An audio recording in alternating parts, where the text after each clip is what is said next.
पहले की बात है। एक बार एक गुरु धर्म प्रचार के लिए एक नगर में आए हुए थे। उसे नगर में सभी लोग उन गुरु का उपदेशों ने वहां पर पहुंच गए। सभी लोग बड़े ध्यान से उन महात्मा के उपदेशों को सुन रहे थे। तभी उन गुरु ने कहा, सदैव दूसरों की सहायता करनी चाहिए। इससे हमें सुख की अनुभूति होती है, हमें सुख की प्राप्ति होती है। जैसे ही उन गुरुवर ने यह बात कही, वहां पर उपस्थित सभी गांव वालों में से एक व्यक्ति जोर जोर से हंसने लगा और उन गुरुवर से कहता है, हे गुरुवर, आप जो कुछ कह रहे हैं वह सत्य है, क्योंकि मुझे इन सब बातों पर बिल्कुल भी विश्वास नहीं। क्या किसी की मदद करने से केवल हमें भला सुख की अनुभूति कैसे हो सकती है? आप जो कुछ भी कह रहे हैं वह सब असत्य, झूठ है। मैं इन सब चीजों में विश्वास नहीं करता। यह सारी बातें गुरुवर ध्यान से सुन रहे थे। तभी उसे व्यक्ति की इस बात का जवाब देते हुए वे कहते हैं, बेटा, क्या तुमने आज तक कभी किसी की सहायता की है? क्या कभी किसी की निष्पक्ष भाव से मदद करने की कोशिश की है? इस पर व्यक्ति कहता है, नहीं, क्योंकि मुझे इन सब चीजों पर विश्वास नहीं। तभी इस पर वो गुरुवर कहते हैं, बेटा, जब तुमने कभी किसी की सहायता नहीं की, जब तुमने कभी कोई धर्म का कार्य किया ही नहीं, तो तुम्हें कैसे पता चलेगा कि किसी की सहायता करके तुम्हें सुख की अनुभूति प्राप्त होगी? और यह तुम्हें कैसे पता चलेगा कि यह बात कितनी सत्य है और असत्य? यदि तुम इसका अनुभव करना चाहते हो, इस बात की पुष्टि करना चाहते हो कि यह बात कितनी सत्य है और असत्य, तो तुम्हें सबसे पहले इसे अपने जीवन में उतरना होगा। किसी की निष्पक्ष भाव से मदद करनी होगी। तभी तुम इसके बारे में जान सकोगे कि मैं सत्य कह रहा हूं या फिर असत्य। उन गुरुवर की ये सारी बातें सुनकर वह व्यक्ति शर्मिंदा हो गया। वह व्यक्ति ये बात जानता था कि उसने आज तक कभी किसी की निष्पक्ष भाव से सहायता नहीं की, ऐसा कोई कार्य नहीं किया जिससे उसे सुख की प्राप्ति हो। आगे वो गुरुवर सभी को इस बात को स्पष्ट तौर पर समझाने के लिए एक कहानी सुनाते हैं। वे कहते हैं कि गुरु और एक शिष्य अपनी यात्रा से लौट रहे थे। इस यात्रा के दौरान जहां पर भी उन्हें अनाज मिलता, वे उसे बटोर लेते, उसे ग्रहण कर लेते। एक पोटली गुरु के पास से थी और दूसरी पोटली शिष्य के पास। लगभग आधा मार्ग तय करने के बाद वह शिष्य अपने गुरुवर से कहता है, हे गुरुवर, बहुत जोर की भूख लगी है। यदि आप आज्ञा दें तो हम यहीं पर कुछ देर बैठकर विश्राम कर लेते हैं और भोजन भी कर लेंगे। उन गुरुवर ने कहा, ठीक है, यदि तुम भोजन करना चाहते हो तो यहीं पर हम कुछ देर विश्राम करके भोजन कर लेते हैं। इतना कहकर वह गुरु और शिष्य एक पेड़ की छाया में बैठ जाते हैं। उसी के सामने एक किसान खेती में काम कर रहा था। वहां उसके पीछे हल भी रखा हुआ था। यह देख शिष्य के मन में थोड़ी सी शरारत जाग उठी, क्योंकि वह शिष्य बेहद शरारती था। उसने अपने गुरुवर से कहा, हे गुरुवर, क्यों ना थोड़ी सी शरारत की जाए, उस किसान को थोड़ा सा तंग किया जाए। तभी वो गुरुवर कहते हैं, तुम क्या कहना चाहते हैं? वह शिष्य कहता है, हे गुरुवर, क्यों ना हम इस किसान का हल छुपा दें और जब यह परेशान होने लगेगा तब हम इसका हल इसे वापस कर देंगे। इस पर वह गुरुवर कहते हैं, भनते पर इससे क्या लाभ होगा? वह किसान अपने कामों में लगा हुआ है और उस काम में तुम विघ्न डालने की बात कर रहे हो। ये अच्छी बात नहीं। हाँ, अगर तुम शरारत करना ही चाहते हो तो हमारे पास जो 2 अनाज की पोटलियां हैं, उनमें से एक पोटली तुम उसकी हल के पास रख दो और फिर देखो क्या होता है। वह शिष्य अपने गुरुवार की बात मान जाता है और जैसा उसे उसके गुरुवार ने कहा, वह पोटली उस हल के पास रख देता है और वापस आकर अपने गुरुवार के साथ उसी पेड़ की छाया में बैठ जाता है। काफी देर कड़ी मेहनत के बाद धूप में जब किसान थक जाता है और बैठने के लिए अपने हल के पास लौटता है और जब वह अपने हल के पास एक पोटली देखता है, तब वह आसपास इधर उधर देखता है कि कहीं यह किसी की पोटली यहाँ पर छूट तो नहीं गई, लेकिन उसे कोई नजर नहीं आता, क्योंकि वह शिष्य और गुरु पेड़ की छाया में छुपे हुए दूसरी तरफ बैठे हुए थे। जब काफी देर इंतजार करने के बाद भी पोटली लेने कोई नहीं आता, तो वह किसान उस पोटली को खोलकर देखता है तो उसमें उसे अनाज मिलता है और यह सब देखकर वह किसान अत्यधिक खुश हो जाता है और कहता है, हे कोटि कोटि धन्यवाद, आज मैं बड़ा उदास था। जब मैं घर से निकाला तो मेरे घर पर कुछ भी नहीं था। मेरे घर पर खाने के लिए अनाज का एक दाना तक नहीं था, लेकिन आज तुमने मेरी मदद की। आज तुमने मुझे यह अनाज की पोटली देकर मेरी बहुत बड़ी सहायता की है। इसके द्वारा मेरा और मेरे पूरे परिवार का पेट भर जाएगा।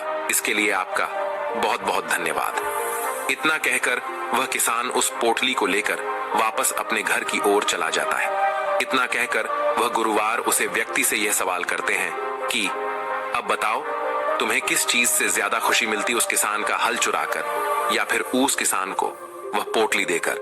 इस पर व्यक्ति कहता है, हे गुरुवर, उस किसान को जो अनाज की पोटली मिली, उससे वह और उसका पूरा परिवार अब भोजन कर पाएगा।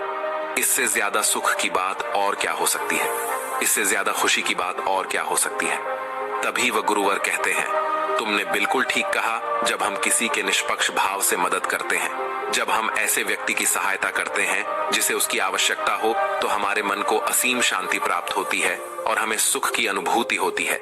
किसी व्यक्ति को परेशान करने से, तंग करने से, दुख देने से अच्छा है कि उसे हम खुशी दें। इतना कहकर वह गुरुवर कहानी में आगे बढ़ते हैं और कहते हैं, जिस प्रकार उस शिष्य ने यह कार्य करके सुख की प्राप्ति की खुशी का अनुभव किया, उसी प्रकार आप भी एक बार किसी न किसी व्यक्ति की निष्पक्ष भाव से मदद जरूर करें। उन गुरुवर की यह बात सुनकर उस व्यक्ति को यह एहसास हो जाता है कि किसी को सुख देने में जो खुशी मिलती है, वह किसी को दुख देने में नहीं मिलती। इससे बड़ा ना तो कोई धर्म है और ना ही कोई पुण्य। यदि आप किसी भी जरूरतमंद की सहायता या मदद कर सकते हैं तो अवश्य करें, लेकिन इसका अर्थ केवल यह नहीं कि आप उसकी मदद धन दौलत से ही करें, बल्कि आप चाहे तो उसकी मदद कोई भी कार्य पूरा करवा के कर सकते हैं। कोई भी ऐसी मदद जो आप करने में सक्षम है। हमारी अगली सीख हमें अगली कहानी से मिलेगी। एक बार की बात है, महात्मा बुद्ध और उनके कुछ शिष्य किसी गांव का भ्रमण करके वापस लौट रहे थे। तभी वहां पर उन्हें कुछ लोग मिलते हैं जो उन्हें देखते ही उनकी निंदा करते हैं, उन्हें अपशब्द कहते हैं। जैसे जैसे महात्मा बुद्ध और उनके शिष्य आगे कदम बढ़ाते हैं, वह लोग उन्हें और भी ज्यादा अपशब्द कहना शुरू कर देते हैं। लेकिन महात्मा बुद्ध और उनके सभी शिष्य बिना कुछ कहे, चुपचाप, बिना कुछ प्रतिक्रिया दिए वहां से आगे की ओर बढ़ चलते हैं। आगे कुछ दूर जाने के बाद उन्हें एक वृक्ष नजर आता है, जहां पर वे सभी लोग रात गुजारने के लिए विश्राम करते हैं। तभी पासी के गांव से कुछ लोगों का समूह वहां से होकर गुजर रहा होता है। वे लोग उन महात्माओं को देखकर अति प्रसन्न हो जाते हैं। वे लोग उनसे आग्रह करते हैं कि आप हमारे गांव में चले। उनका यह आग्रह महात्मा बुद्ध और उनके सभी शिष्य स्वीकार कर लेते हैं। वे सभी उनकी गांव की ओर चल पड़ते हैं। गांव पहुंचते ही वे लोग उनका आदर सत्कार करते हैं, उन्हें भोजन करवाते हैं और रात्रि में वहीं रुक जाते हैं। वे सभी भिक्षु और महात्मा बुद्ध उन गांव वालों की सेवा से बहुत प्रसन्न थे और अगली सुबह वे अपने आश्रम की ओर निकल पड़ते हैं। आश्रम पहुंचकर वह लोग अपने रोज की दिनचर्या में लग जाते हैं।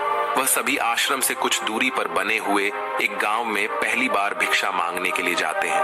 वहां पर कुछ लोग उन्हें बड़े ही प्रेम और आदर के साथ भिक्षा देते हैं, तो कुछ लोग उनका अनादर करते हैं, उन्हें अवशब्द कहते हैं। वे मन के उन्हें भिक्षा देते हैं। और कुछ लोग तो उस गांव में ऐसे भी थे जो उन भिक्षुओं को देखकर उनका अपमान करते हैं, उनकी खूब निंदा करते हैं। लेकिन वे सभी भिक्षु महात्मा बुद्ध के कहे अनुसार वहां पर कुछ नहीं कहते।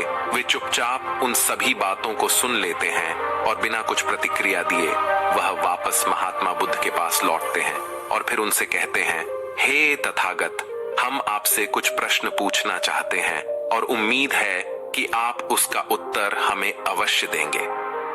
तभी महात्मा बुद्ध कहते हैं, पूछो, तुम्हारे क्या प्रश्न है? उन सभी भिक्षुओं में से एक भिक्षु महात्मा बुद्ध से कहता है, हे बुद्ध, जब हम किसी भी गांव में विघटन के लिए जाते हैं, हमें भिन्न भिन्न प्रकार के लोग मिलते हैं, जिसमें से कई लोग हमें बड़ी विनम्रता के साथ प्रेम से हमें भिक्षा देते हैं, हमसे बातें करते हैं, हमसे ज्ञान प्राप्त करते हैं। लेकिन कुछ तो ऐसे भी होते हैं जो स्वयं के पास हमें रखने के लिए उत्सुक भी रहते हैं। लेकिन वहीं पर कुछ ऐसे लोग भी होते हैं जो केवल हमारी निंदा करते हैं, हमें अपशब्द कहते हैं, हमारे पहनावे को लेकर, हमारे बातों को लेकर, हमारी दिनचर्या को लेकर हमें भला बुरा कहते ही रहते हैं। लेकिन इसके बावजूद हम उन्हें कुछ नहीं कहते, क्योंकि आपने जो हमें सिखाया है, आपने जो हमें मार्ग दिखाया है, उसके अनुसार हमें कभी भी किसी के अपशब्द पर कोई प्रतिक्रिया नहीं देनी चाहिए, बल्कि हमें उनके साथ मधुरता के साथ पेश आना चाहिए। हमें उनके साथ प्रेम से व्यवहार करना चाहिए। लेकिन जब हम ऐसा करते हैं तो उसके बावजूद भी वे लोग हमारे साथ बुरा व्यवहार करते हैं। ऐसा क्यों? लोग हमारे साथ मधुरता के साथ क्यों नहीं पेश आते? वे लोग हमारे साथ प्रेम व्यवहार क्यों नहीं करते, जबकि हम तो उनके साथ विनम्रता से ही बात करते हैं, उनका आदर करते हैं? फिर भी वे हमारे साथ ऐसा क्यों करते हैं? इसका क्या कारण है? महात्मा बुद्ध उस शिष्य की सारी बातें ध्यानपूर्वक सुन रहे थे और सभी शिष्यों का यही प्रश्न था। सभी लोग अपने इस प्रश्न का जवाब जानना चाहते थे। तभी महात्मा बुद्ध कहते हैं, मैं तुम सभी के प्रश्नों का जवाब अवश्य दूंगा, लेकिन उससे पहले तुम सभी एक स्थान पर बैठ जाओ। महात्मा बुद्ध और उनके सभी शिष्य एक स्थान पर बैठ जाते हैं। तभी महात्मा बुद्ध उन सभी से कहते हैं कि तुमने कहा कि हम जहां पर भी जाते हैं वहां पर हमें भिन्न भिन्न प्रकार के लोग मिलते हैं। उनका व्यवहार अलग होता है और इसका कोई बड़ा कारण नहीं है, बल्कि यह तो हर मनुष्य की सोच है और वही उन्हें अलग बनाती है। जिस प्रकार की समाज में वह पले होते हैं, जैसी उनकी सोच होती है, वैसा ही वह व्यवहार करते हैं। और इसमें कोई भी संदेह नहीं है कि कोई भी व्यक्ति स्वयं की सोच और विचार के अनुसार ही अपना जीवन देखता है, समझता है और बनाता है। फिर वह चाहे अच्छी सोच हो या फिर बुरी, वही उसका व्यवहार बन जाता है, वही उसका जीवन बन जाता है। और वह केवल हमारे साथ नहीं बल्कि सभी के साथ उसी प्रकार का व्यवहार करते हैं। लेकिन इन सब में जो सबसे महत्वपूर्ण बात है वह यह है कि हमें धर्म पर चलना है। अर्थात यदि कोई हमारे साथ बुरा व्यवहार भी करता है तो हमें उसके साथ विनम्र रहना चाहिए, उसके साथ हमें प्रेम पूर्ण रहना चाहिए। और इसके लिए जो भी उपदेश मुझे तुम्हें देने चाहिए थे, जो भी सीख मुझे तुम्हें देनी चाहिए थी, वह सब मैं तुम्हें पहले ही बता चुका हूँ। हमें दूसरों को प्रेम देना चाहिए, लेकिन एक बात और याद रखना कि जिस प्रकार का प्रेम, जिस प्रकार का व्यवहार हम दूसरों के प्रति अपने मन में रखते हैं, दूसरों को देते हैं, उस प्रकार का व्यवहार, उस प्रकार का प्रेम हमें मिले, ये जरूरी नहीं। और ना ही हमें इसकी उम्मीद रखनी चाहिए। यह उनका निर्णय है कि वह हमारे साथ किस तरह का व्यवहार रखना चाहते हैं, वह किस तरह से हमारे साथ प्रेम पूर्ण रहना चाहते हैं। जब हम किसी को भी बिना किसी स्वार्थ के निष्पक्ष भाव से प्रेम, सम्मान और मधुरता देने लग जाते हैं, तब भी हमें यह उम्मीद नहीं रखनी चाहिए कि उनका व्यवहार हमारे लिए अच्छा है या फिर बुरा, क्योंकि इससे कोई फर्क नहीं पड़ता। यदि आप किसी से भी यह उम्मीद रखते हैं कि जो प्रेम आप उन्हें दे रहे हैं वही प्रेम वह भी आपको देंगे, तो यह गलत है। ये तो स्वार्थ हुआ जो आप अपने प्रति उस दूसरे व्यक्ति से चाहते हैं। आपको तो अपने कर्मों पर ध्यान देना चाहिए। आगे महात्मा बुद्ध अपने सभी शिष्यों से कहते हैं, जब हम सच्ची भावनाओं के साथ, करुणा के साथ कार्यरत होते हैं, अर्थात कार्य करते हैं, तभी यह हमारे लिए सिद्ध साबित होती। हमें कभी भी किसी की भी सहायता निस्वार्थ भाव से करनी चाहिए। हम जब उनकी सेवा कर रहे हो तो हमें अपने मन में यह कभी नहीं लाना चाहिए कि जो हम उन्हें दे रहे हैं वह भी बदले में हमें वही देंगे। आगे महात्मा बुद्ध अपने सभी शिष्यों को यह समझाते हुए एक कहानी बताते हैं और कहते हैं, एक बार एक गुरुवर अपने कुछ शिष्यों के साथ किसी यात्रा से लौट रहे थे। वह मार्ग काफी लंबा था, जिस कारण मार्ग में सभी को प्यास लग गई। वह गुरु अपने सभी शिष्यों को एक नदी के किनारे ले जाते हैं और जब वे सभी शिष्य उस किनारे के पास पहुंचते हैं तो वहां पर उन्हें एक छोटा सा मटका नजर आता है।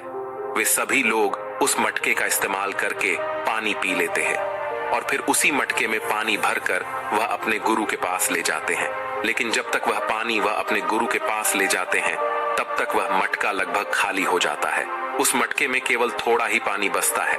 ये देखकर एक शिष्य उस मटके को फिर से नदी में ले जाकर के पानी भरता है और फिर वह गुरुवर के लिए पानी लेकर आगे बढ़ता है, लेकिन फिर से वह पानी धीरे धीरे खत्म हो जाता है। ये देख वह गुरुवर अपने उस शिष्य से कहते हैं, तुम्हें इस मटके को नहीं भरना चाहिए, क्योंकि जो मटका तुम भर रहे हो यह फूटा हुआ है। इस मटके को भरना व्यर्थ है, इसलिए तुम्हारी यह मेहनत पूरी तरह से व्यर्थ हो रही है। आगे महात्मा बुद्ध अपने सभी शिष्यों को यह समझाते हुए कहते हैं कि किसी की सेवा और सहायता करते वक्त बदले में हमें वह सामने वाला व्यक्ति भी वही देगा। इसकी चाह रखना बिल्कुल व्यर्थ है, क्योंकि जब भी तुम किसी की सहायता करके यह आशा रखते हो कि सामने वाला भी तुम्हारे लिए ठीक वही करेगा, तुम्हें भी ठीक वही देगा, तो इससे केवल तुम्हें निराशा ही प्राप्त होगी। और तुम लोग भी वही चाहते हो।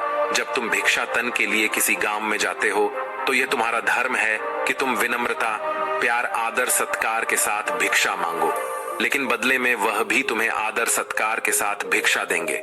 इसकी उम्मीद करना बिल्कुल व्यर्थ है, क्योंकि जब भी तुम किसी की सहायता करके यह आशा रखते हो कि सामने वाला भी तुम्हारे लिए ठीक वही करेगा, तुम्हें भी ठीक वही देगा, तो इससे केवल तुम्हें निराशा ही प्राप्त होगी। और तुम लोग भी वही चाहते हो। जब तुम भिक्षाटन के लिए किसी गांव में जाते हो तो यह तुम्हारा धर्म है कि तुम विनम्रता, प्यार, आदर सत्कार के साथ भिक्षा मांगो, लेकिन बदले में वह भी तुम्हें आदर सत्कार के साथ भिक्षा देंगे। इसकी उम्मीद करना बिल्कुल व्यर्थ है। महात्मा बुद्ध के इस उपदेश को सुनकर वहां पर उपस्थित सभी शिष्य महात्मा बुद्ध की इस बात को अच्छी तरह से समझ जाते हैं और उनके प्रश्नों का जो उत्तर उन्हें चाहिए था वह भी उन्हें मिल जाता है। वह यह समझ जाते हैं कि किसी की सेवा के बदले उनसे वापसी में वैसी ही सेवा की आशा रखना बुरी बात है, गलत है, और यह हमारे दुखों का कारण बनता है। इसलिए कभी भी जब हम किसी की सेवा कर रहे हो, किसी की सहायता कर रहे हो, तो हमारे मन में ऐसी कोई भी इच्छा रखना व्यर्थ है। वे सभी लोग महात्मा बुद्ध के इस उत्तर को सुनकर संतुष्ट हो जाते हैं और वे सभी अपने कार्यों में लग जाते हैं। दोस्तों, हमारे जीवन में भी कुछ ऐसा ही होता है। हम किसी को दुख पहुंचाकर खुशी प्राप्त करने की कोशिश करते हैं, लेकिन बदले में हमें क्या मिलता है? केवल दुख। इसलिए दूसरों के जीवन में जब आप खुशियां बांटेंगे और वह भी बिना स्वार्थ के, तब आपके जीवन में खुशियां स्वयं ही लौट आएंगी। और साथ ही कभी भी अपने मन में यह इच्छा नहीं रखनी चाहिए कि जैसा व्यवहार, जैसा प्रेम हम दूसरों को दे रहे हैं, ठीक वैसा ही प्रेम, वैसा ही व्यवहार हमें दूसरों से भी प्राप्त होगा, क्योंकि ये केवल हमें निराशा ही देगा और हमारे लिए यह एक दुखों का कारण ही बनेगा। दोस्तों, उम्मीद है कि आपने आज की इस वीडियो से जरूर कुछ ना कुछ सीखा होगा। तो आज की इस वीडियो को लाइक और अपने दोस्तों के साथ शेयर करना ना भूलें, और हमें ऐसे ही सपोर्ट करने के लिए चैनल को सब्सक्राइब और घंटी बटन को भी जरूर दबा दें। चलिए मिलते हैं ऐसे एक और वीडियो में। तब तक के लिए अपना ख्याल रखें। धन्यवाद और नमो बुद्धाय।